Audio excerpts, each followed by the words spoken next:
Hello dear students. पिछले video में मैंने क्वेश्चंस डिस्कस किया था, ऑब्जेक्टिव क्वेश्चंस एंड कुछ और भी क्वेश्चंस थे, सब्जेक्टिव डिस्क्रिप्टिव क्वेश्चंस थे। बहुत ज़्यादा समय हो जा रहा था, इसलिए हमने इसको स्किप कर दिया और बाकी जो बचे हुए क्वेश्चंस आंसर्स हैं गेस क्वेश्चन वाले, उसकी वीडियो मैं अभी बना रहा हूँ। ज़रा ध्यानपूर्वक देखें, समझें। वैसे मुझे लगता है आप सब कुछ समझ तो गए हैं ऑलरेडी, और मैं कुछ कुछ चीजें मैं बस आपको गाइड कर देता हूं कि क्या करना है। जरा देखो, explain any of the following, इनमें से किसी एक को एक्सप्लेन करना है, ठीक है। तो एक्सप्लेनेशन आता है, एक एक्सप्लेनेशन 4 नंबर का। तो देखो, the process of its constant renewal is indeed the process of growth of national culture and national character, ये है ना। तो ये पंक्ति कहाँ की आई है, तो इसको लिखने का तरीका क्या है, तो these lines have been taken, ऐसे लिख देना है पहले, from Bharat is my home, और वो क्या है, एक speech delivered by doctor Zakir Hussain, ठीक है ना। बस उसके बाद लिख देना यहाँ जिस क्या कहा गया वो उतार देना है। क्या लिख देना, here he talks about the importance of cultural development of the country.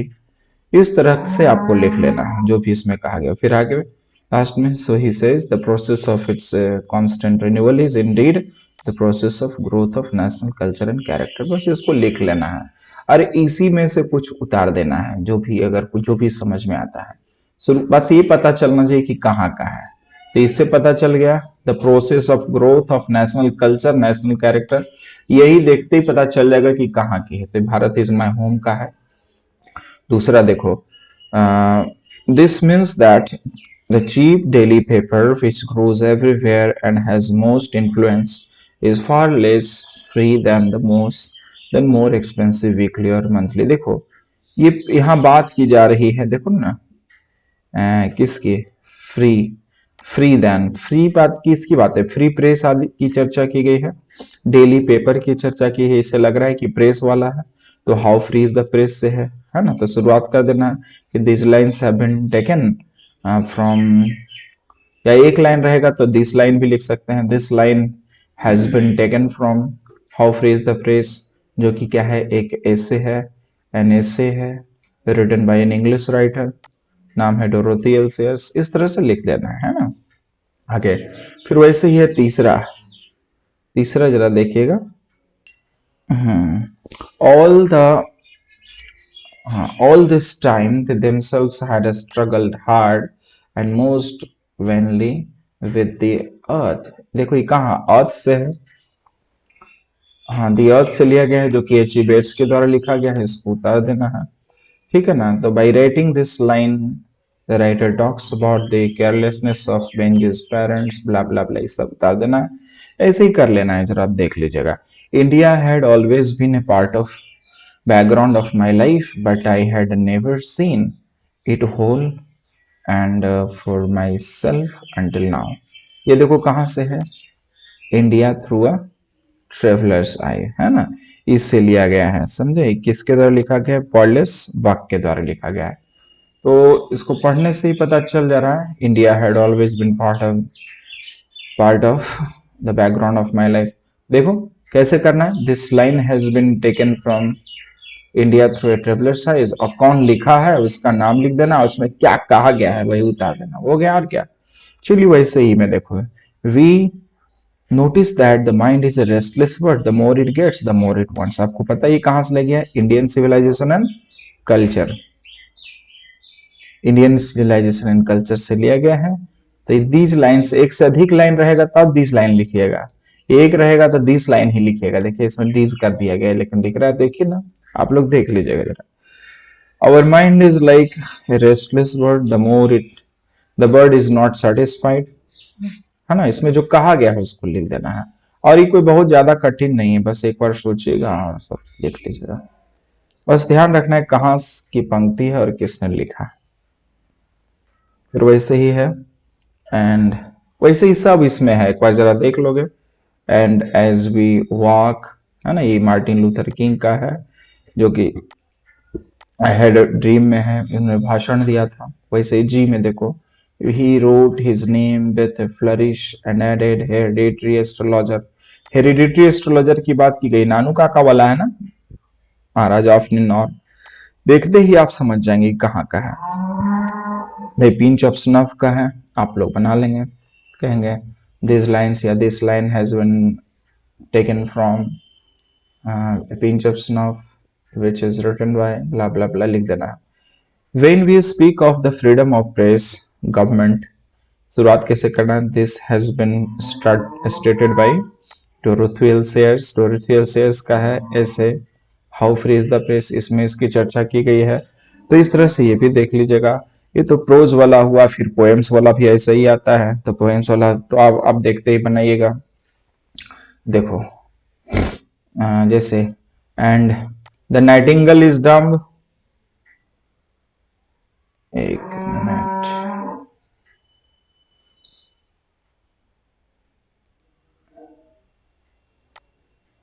हाँ देखो, and the nightingale is dumb the angel will not come. ये कहाँ का है? Now the leaves are falling fast है, इसी में कहा गया है। शुरुआत करेंगे, this lines have been taken from the poem title now the leaves are falling fast. ठीक है ना, किसके द्वारा लिखा गया है तो उसका नाम दे देना है। चलिए आगे, अगला है how often I think of going there to peer through blind eyes of windows. ठीक है, ओके। शुरुआत करना दी अबव लाइन, या फिर दी अबव लाइन्स, या फिर लिख देना दीज लाइन्स, ऐसे लिख देना have been taken from my grandmother's house का है ना। इंडियन पोएटेस क्या है? कमला दास, उसके द्वारा लिखा गया है। अगला when I crumble who will remember this lady of the west country, किसका है? एन एपिटाफ का है ना। एपिटाफ किसने लिखा है? वाल्टर डेला मेयर ने। तो यही सब ध्यान देना है कि क्या कहा गया है और उतार देना। एक बार जरा पढ़ लीजिएगा बढ़िया से और अपने से लिखिएगा तो सब आपको आने लगेगा। अगला है ऐसे जरा देखिए, बहुत सारा है, आप देखते जाइएगा। वैसे laughter learn of friends and gentleness and hearts at peace, English heaven कहाँ का है? द सोल्जर का है। कविता पढ़ने से पता चल रहा है, लाइंस को पढ़ने से पढ़ा है कौन सी कविता है? द सोल्जर का है, और इंग्लिश पोएट रूपर्ट ब्रूक के द्वारा। चलिए मैकेविटी तो देखने से पता चल गई, मैकेविटी नाम की कविता है और टी.एस. एलियट इसके कवि हैं, है ना। T.S. कर देना, टी.एस. एलियट। चलिए आइए अब देखते हैं। वैसे देखो फिर इसमें कमला दास वाला है, there is house now where far away where once I receive love. ये माई ग्रैंड मदर्स हाउस का है, कमला दास के द्वारा लिखा गया है। एक बार बढ़िया से पढ़ लोगे समझ में आ जाएगा। इससे अगला how feeble is man's power, if good fortune fall cannot add another hour nor a lost hour recall. पहली कविता है sweetest love I do not go, इसी का है, और इसके कवि का नाम क्या है? जॉन डनहर। अगला है I soar to save fire from the scene of forgetfulness. ये जो है, ये जो लाइन्स नहीं है, लाइन कर देना है कि एक लाइन रहेगा ना तो लाइन लिखना, एक से अधिक रहेगा तो लाइन्स लिखना। दिस लाइन्स या द लाइन्स हैव बीन या are taken from the fire poem fire him, इसके द्वारा लिखा गया। तो केकियन दारूवाला के द्वारा लिखा गया है। इसको पढ़ना है, एक बार समझ लेना है, हो जाएगा।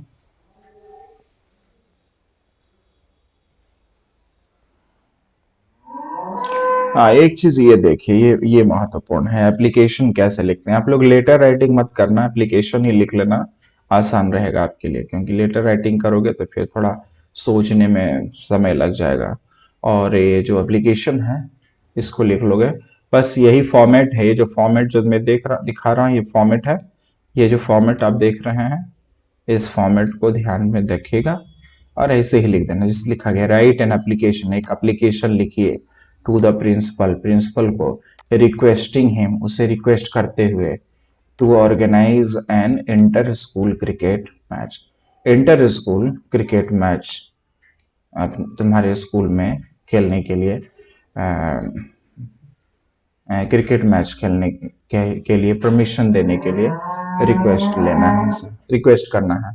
तो कैसे करोगे सो जरा देखो, शुरू करना है कैसे? टू, देखो टू द प्रिंसिपल है ना, गवर्नमेंट हाई स्कूल उल्टेरा बाजार बीटा वट जो कुछ भी लिखना है आपको अपने मन से लिख देना है, पटना, ठीक है। डेट दे देना, वो जिस समय जो डेट है आपका एग्जाम का दिन है वो समय का दे देना। टू द प्रिंसिपल, उसके प्रिंसिपल का, गवर्नमेंट, कुछ भी लिख देना है, कोई चलेगा सर। ओके, अगला, या XYZ स्कूल, ठीक है ना, बस ए से लिख देना। सब्जेक्ट, सब्जेक्ट क्या है, regarding the request to organise an inter school cricket match in the school. उसके बाद क्या लिखना है, फॉर्मेट समझो, फॉर्मेट अगर एक बार सीख गए समझ जाएगा।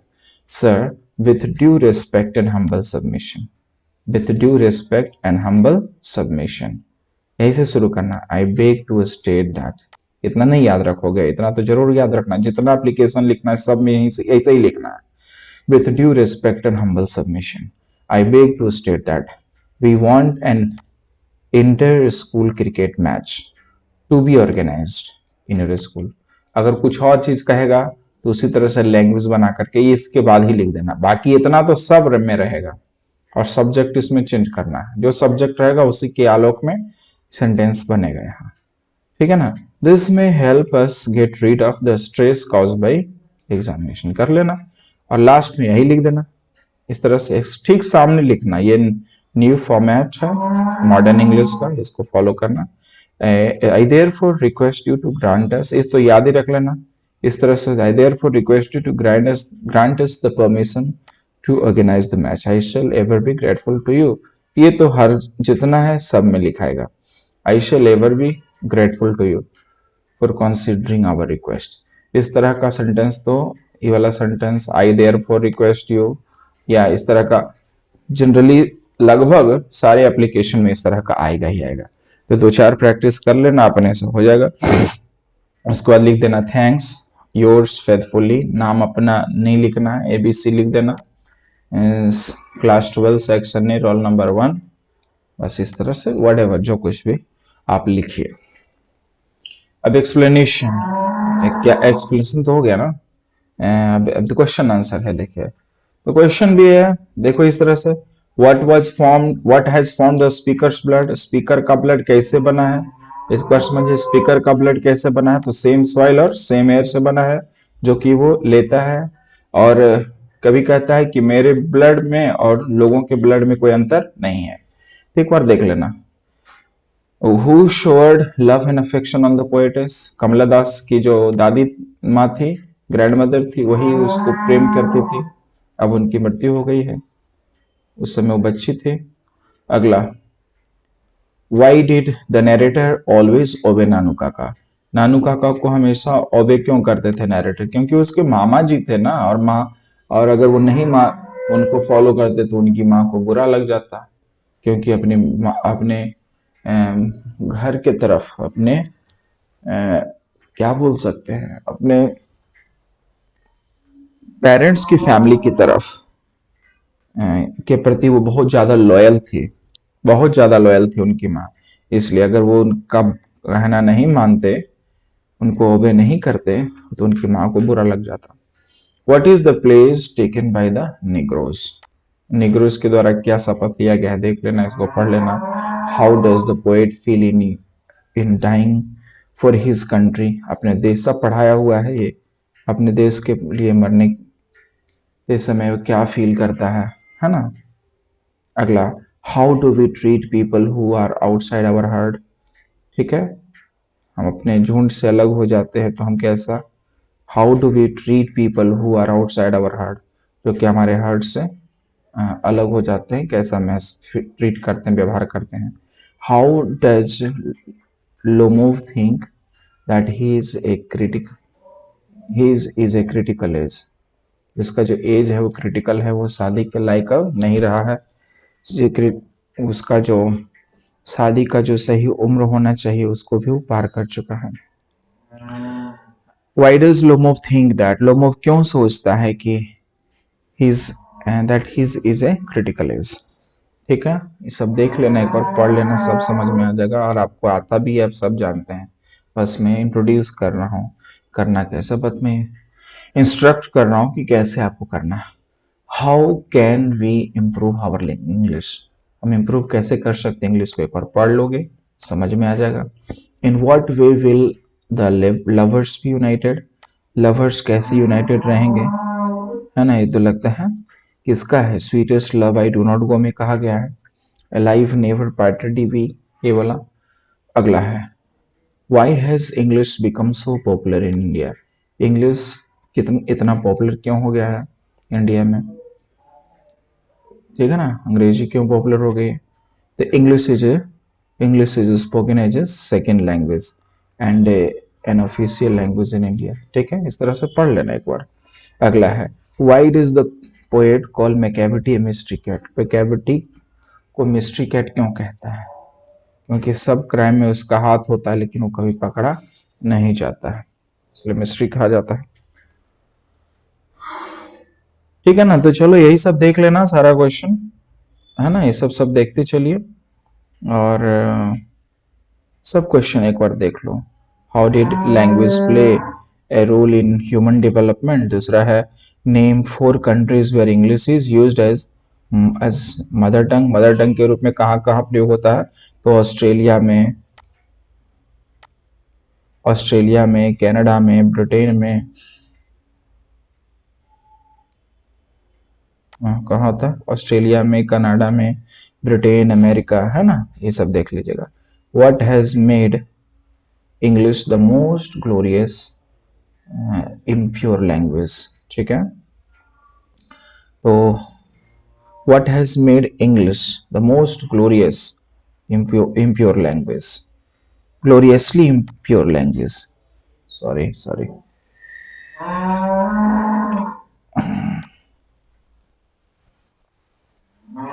इम्प्योर मतलब जो कि ग्लोरियस भी है और इम्प्योर भी है, मतलब इसमें बहुत सारे शब्द बोरो कर लिया है ना, फ्रेंच से, लैटिन से, अन्य भाषाओं से शब्दों को इसने मिला लिया है, तो इसलिए प्योर तो नहीं रही, इम्प्योर ही रही, लेकिन फिर भी ग्लोरियस है, इसकी काफी महत्व है। चलिए अब आगे देखते हैं। तो हमने देख लिया ये एपिटफ है, जानते ही हैं। फिर ओड टू ऑटम, है ना, ओड टू ऑटम हमने सब पढ़ाया हुआ है, एक बार सब देख लीजिए। द सोल्जर है, एक बार देख लेना है। स्नेक है, देख लीजिएगा। माई ग्रैंड मदर्स हाउस, सब देख लो, सब आपका पढ़ा हुआ है। हाँ, फिर देखो right the summary of any one of the following, देख रहे ना। Bharat is my home, I have a dream, A pinch of snuff, how free is the press, the artist. फिर देख लो नोवेल और ड्रामा के बीच में क्या अंतर है, एक बार पढ़ लेना है सब बढ़िया से और लिखना है। Right A note on global English और लिंग्वा फ्रैंका, लिंग्वा फ्रैंका क्या है, ग्लोबल इंग्लिश क्या है, English is an international language, सबके लिए जवाब एक ही होगा। या फिर पूछेगा कि अमेरिकन इंग्लिश पर नोट लिखे थे, सब लिख देना है, ठीक है। तो note on the dialects of middle English, middle English में डायलेक्ट्स कौन कौन थे, तो वो सब लिख लीजिएगा। ओल्ड इंग्लिश के कौन कौन डायलेक्ट्स हों, सब लिख सकते हैं, ठीक है। पैसेज देखो, इसको मिलान करना है, ठीक है। जैसे H.E. बेट्स क्या लिखा है, मिलाइएगा। एंटन चोखव ने क्या लिखा है वो लिख देना है। डॉक्टर जाकिर हुसैन ने क्या लिखा, भारत इज माय होम, ये सब मिला लेना है, ठीक है ना। तो महात्मा गांधी का इंडियन सिविलाइजेशन एंड कल्चर है। मनोहर मालगोंकर का अ पिंच ऑफ स्नफ है। मार्टिन लूथर किंग जूनियर का आई हैव अ ड्रीम है। बर्ट्रांड रसल का ideas that have helped Mankind, ये सब याद रखना है। एक पैसेज है, इसको जरा पढ़ लीजिएगा और इससे रिलेटेड क्वेश्चन आपको बनाना है। यही पैसेज ही बनाना ज़्यादा अच्छा रहेगा, प्रेसी के चक्कर में मत रहना, बस आप पैसेज ही बनाना। पैसेज पढ़ लेना है, आसान पैसेज रहता है, कठिन नहीं रहता है, इसी ढंग का रहता है।